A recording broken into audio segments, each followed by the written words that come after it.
Aya, ero urukamano, wadi launch barabara Magunga. Ero. Basi.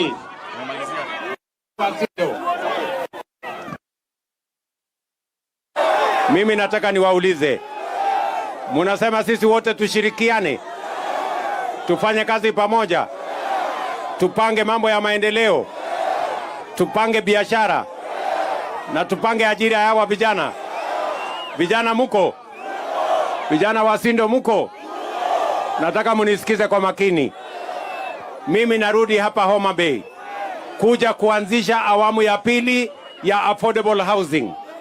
Tunataka kujenga nyumba 5,000 zingine hapa Homa Bay. Na mimi nahitaji vijana wengine 5,000 watanisaidia kufanya hiyo kazi. Vijana wa Homa Bay muko tayari?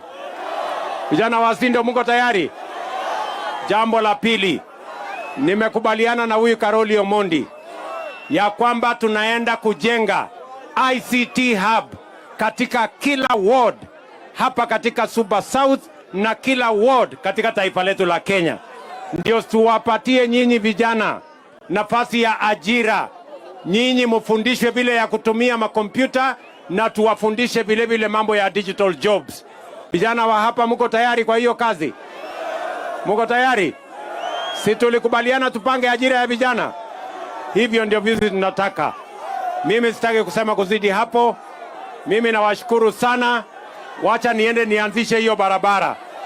Lakini mimi nauliza nyinyi watu wa Sindo, hiyo barabara nikianzisha niweke lami? Mimi nasikia kuna huku kwenu watu wa kuchoma lami. Barabara yenu itachomwa? Hapana, lazima muniambie vizuri. Hii barabara mimi naenda kuanzisha, nikiweka lami itachomwa? Haitachomwa. Kwa hivyo niendelee na kuweka lami? Hamutachoma? Hebu nione wale wanasema haitachomeka. Bas, erokamano. Asante sana, Mungu wabariki na ninawapenda sana. Thank you very much. Thank you.